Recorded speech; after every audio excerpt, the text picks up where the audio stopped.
വിശുദ്ധ യോഹന്നാൻ എഴുതിയ സുവിശേഷം അധ്യായം 14 വാക്യങ്ങൾ 15 മുതൽ 20 വരെയും 25 മുതൽ 26 വരെയും പരിശുദ്ധാത്മാവിനെ വാഗ്ദാനം ചെയ്യുന്നു.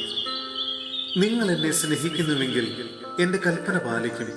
ഞാൻ പിതാവിനോട് അപേക്ഷിക്കുകയും എന്നേക്കും നിങ്ങളോടുകൂടെ ആയിരിക്കാൻ മറ്റൊരു സഹായകനെ അവിടുന്ന് നിങ്ങൾക്ക് തരുകയും ചെയ്യും.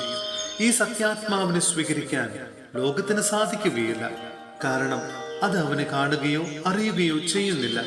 എന്നാൽ നിങ്ങൾ അവനെ അറിയുന്നു, കാരണം അവൻ നിങ്ങളോടൊത്ത് വസിക്കുന്നു, നിങ്ങളിലായിരിക്കുകയും ചെയ്യും.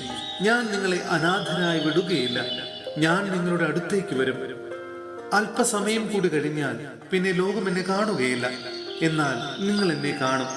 ഞാൻ ജീവിക്കുന്നു, അതിനാൽ നിങ്ങളും ജീവിക്കും. ഞാൻ എൻ്റെ പിതാവിലും നിങ്ങൾ എന്നിലും ഞാൻ നിങ്ങളിലുമാണെന്ന് ആ ദിവസം നിങ്ങൾ അറിയും. നിങ്ങളോടുകൂടെ ആയിരിക്കുമ്പോൾ തന്നെ ഇത് ഞാൻ നിങ്ങളോട് പറഞ്ഞിരിക്കുന്നു. എന്നാൽ എൻ്റെ നാമത്തിൽ പിതാവ് അയക്കുന്ന സഹായകനായ പരിശുദ്ധാത്മാവ് എല്ലാ കാര്യങ്ങളും നിങ്ങളെ പഠിപ്പിക്കുകയും ഞാൻ നിങ്ങളോട് പറഞ്ഞിട്ടുള്ളതെല്ലാം നിങ്ങളെ അനുസ്മരിപ്പിക്കുകയും ചെയ്യും. സഹോദരരെ, വിശുദ്ധ പൗലോസ് ശ്ലീഹ ഗലാത്യയിലെ സഭയ്ക്ക് എഴുതിയ ലേഖനം അധ്യായം 5 വാക്യങ്ങൾ 16 മുതൽ 26 വരെ. ജഡത്തിന്റെ വ്യാപാരങ്ങളും ആത്മാവിന്റെ ഫലങ്ങളും. നിങ്ങളോട് ഞാൻ പറയുന്നു, ആത്മാവിന്റെ പ്രേരണ അനുസരിച്ച് വ്യാപരിക്കുവിൻ. ജഡമോഹങ്ങളെ ഒരിക്കലും തൃപ്തിപ്പെടുത്തരുത്.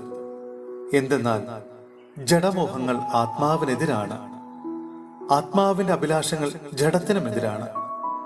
അവ പരസ്പരം എതിർക്കുന്നത് നിമിത്തം ആഗ്രഹിക്കുന്നത് പ്രവർത്തിക്കാൻ നിങ്ങൾക്ക് സാധിക്കാതെ വരുന്നു. ആത്മാവ് നിങ്ങളെ നയിക്കുന്നെങ്കിൽ നിങ്ങൾ നിയമത്തിന് കീഴല്ല. ജഡത്തിന്റെ വ്യാപാരങ്ങൾ എല്ലാവർക്കും അറിയാം.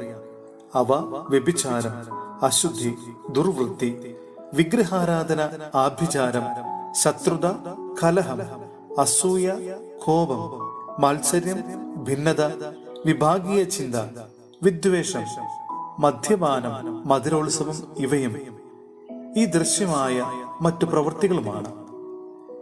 ഇത്തരം പ്രവൃത്തികളിൽ ഏർപ്പെടുന്നവർ ദൈവരാജ്യം അവകാശപ്പെടുത്തുകയില്ലെന്ന് മുമ്പ് ഞാൻ നിങ്ങൾക്ക് നൽകിയ താക്കീത് ഇപ്പോഴും ആവർത്തിക്കുന്നു.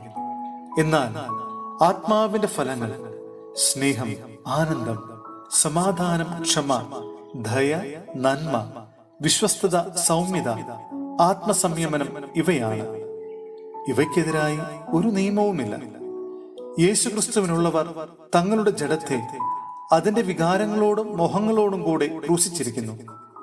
നമ്മൾ ആത്മാവിലാണ് ജീവിക്കുന്നതെങ്കിൽ നമുക്ക് ആത്മാവിൽ വ്യാപരിക്കാം. നാം പരസ്പരം പ്രകോപിപ്പിക്കുന്നവരും അസൂയപ്പെടുന്നവരും വ്യർത്ഥാഭിമാനികളും ആകാതിരിക്കട്ടെ.